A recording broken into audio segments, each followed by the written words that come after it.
नानक चंद्र रत्तू लिखते हैं, गांधी के सहयोगी महादेव देसाई को भीमराव अंबेडकर ने बताया, बड़ौदा में नौकरी करते समय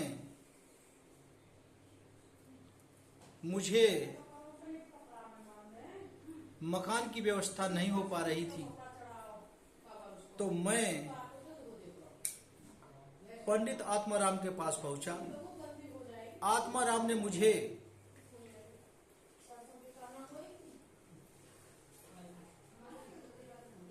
आनंदपुरा के एक पारसी जहांगीर धनजी भाई के होटल में एक कमरा किराए पर दिलवा दिया। इस होटल के रजिस्टर में मैंने अपना नाम ऐदल जी सौराब जी लिखवाया था और होटल में जहांगीर धनजी भाई की बेटी बचुबैन खाना बनाती थी। मैं बड़े आराम से रहकर सयाजी राव के यहाँ सैन्य सचिव की नौकरी कर रहा था। लेकिन एक दिन की बात है, लोगों लिखा है, एक दिन की बात, एक शिकायत की फाइल आई, हाय हाय, और भीमराव ने फाइल फौरन हाथ में उठाई। एक खोल के फाइल, एक खोल कर शिकायत पढ़ी आज भीमराव ने भाई। मनु भाई मेहता की शिकायत फाइल में लिखी पाई। उसने करके पद का दुरुपयोग एक किसान सताया था। किसान सताया था, एक किसान सताया था। उसने करके पद का दुरुपयोग एक किसान सताया था।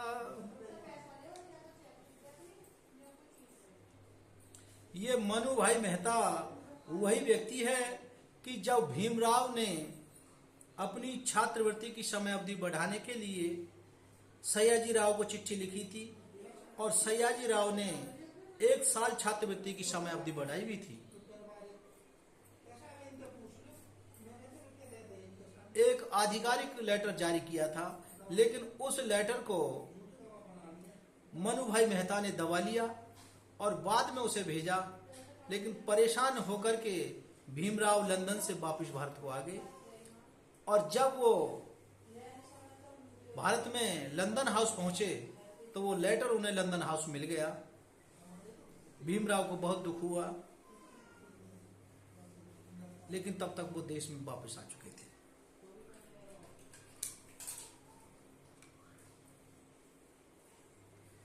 मनु भाई मेहता के खिलाफ आई हुई शिकायत जब भीमराव ने सयाजी राव को बताई तो मनु भाई मेहता ने होटल वाले जहांगीर भाई धनजी पर दबाव बनाया, ऐदल जी सौराब जी को अपने होटल से बाहर निकाल दो। लेकिन जहांगीर भाई धनजी ने जहांगीर धनजी भाई ने ऐदल जी सौराब जी को होटल से बाहर नहीं निकाला। तो मनु भाई मेहता ने आनंदपुर के युवाओं को भड़का दिया और भीमराव के ऑफिस में रहने वाले ब्राह्मणों को बताया कि आपके सचिव आपके समाज के नहीं हैं, ये अछूत हैं।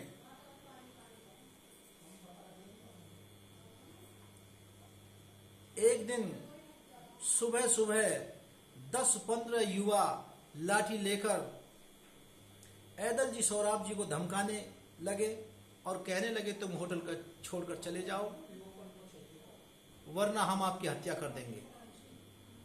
ऐदल जी सौराब जी ने 8 घंटे की मोहलत मांग ली और बताया कि मैं 8 घंटे के बाद कमरा खाली करके चला जाऊंगा। मकान की तलाश में भीमराव इधर उधर जाने लगे। उन्हें यह पहले से ही मालूम था कि मेरे बचपन का यार एस.एल. जोशी बड़ौदा अंग्रेजी कॉलेज में प्रोफेसर की नौकरी करता है। तो आज भीमराव एस.एल. जोशी के पास आए हैं। जोशी के भीम घर आए हैं, गले उसने आज लगाए हैं। जो सी के भीम घर आए हैं, उसने गले से आज लगाए हैं। मेरे पहली बार घर आए हो और कैसे तुम घबराए हो। मेरे मन की बात बताओ रे और बिल्कुल तुम मत घबराओ रे तुम। आइए मेरे दोस्त, आज अचानक मेरे घर कैसे आना हुआ। भीमराव कहने लगे सयाजी राव के यहाँ मैं सैन्य सचिव की नौकरी करता हूँ, मुझे रहने की बड़ी परेशानी हो रही है, तू मेरी मदद कर। जोशी कहने लगा पहले घर में अंदर तो चलो। भीमराव कहने लगे चलो भैया। जोशी संग चलकर भीम मकान में आए। जोशी संग चलकर भीम एक कमरा खाली देख बहुत हर्षाए। जोशी संग चलकर भीम महाराज जोशी बहुत ही रहा जुझार। अम्बेडकर सोच यू रहे कि जोशी करेगा सम्यक प्यार। अम्बेडकर सोच यूं रहे, अम्बेडकर मन में सोच रहे जोशी बचपन का यार। अम्बेडकर मन में सोच रहे जोशी बचपन का यार। अम्बेडकर मन में जोशी कहने लगा मेरा क्या, आपका ही मकान है, जहां चाहे वहां रह लेना। भीमराव खुश होकर होटल को वापस आने लगे। अभी कुछ ही कदम चले थे कि जोशी ने एक तीसरे आदमी के द्वारा भीमराव से कहलवाया मेरी पत्नी किसी जवान पुरुष को मकान में देखना पसंद नहीं करती, माफ करना मैं आपको मकान में नहीं रह सकता। हाय हाय। मना कर दिया। लेकिन आज ऐसा पहली बार नहीं हुआ। इससे पहले भी इन ब्राह्मणों ने दगा मिलकर के दगा की है। छत्रपति साहू जी महाराज के राज में नौकर रहकर भी साहू जी महाराज को कभी इन्होंने बराबरी का दर्जा नहीं दिया। बृहदत्त मौर्य ने पुष्यमित्र सुंग पर भरोसा करके उसे अपना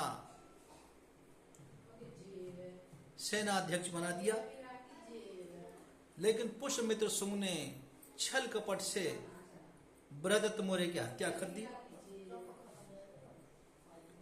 ब्राह्मण ने कभी किसी से अपनी मित्रता को नहीं निभाया है।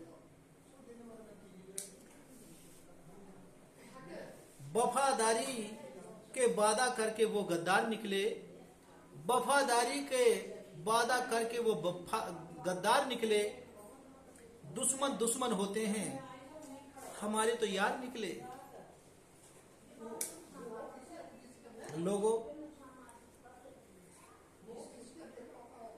बसल संग करे जो साझेदारी, ब्राह्मण न किसी से माने यारी। इनसे होशियार रहना लोगों, मुख से कहे बहन और भाई, बनकर सगे रहे मेल मिलाई, जैसे नीर मिल क्षीर में जाई। इनने मिलकर संग बिगाड़ दिया और उजाड़ दिया। इनने मिलकर संग बिगाड़ दिया और उजाड़ दिया। सोच समझ कर करना यारी, बसल करे एक दिन घटियाई। प्रभाकर ने ये जान लिया और पहचान लिया।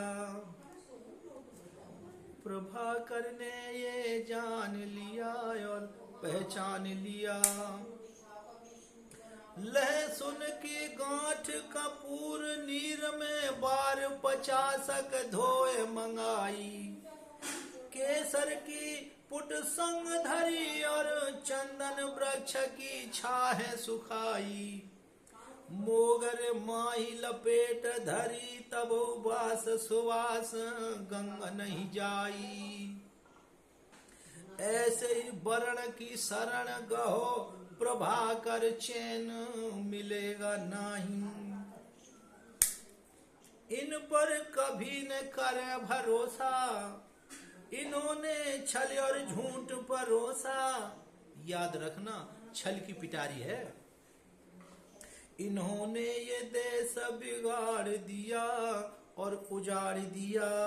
इन्होंने मिलकर देश बिगाड़ दिया और उजाड़ दिया। याद रहे, ऐसे नालायकों पर कभी भरोसा नहीं करना चाहिए, जो विश्वास देकर दगा करे। आज भीमराव समझ गए, जोशी मुकर गया।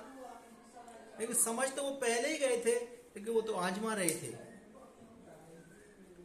करके धोखा खुश रहे तू, ऐसा तेरा कर्म नहीं है।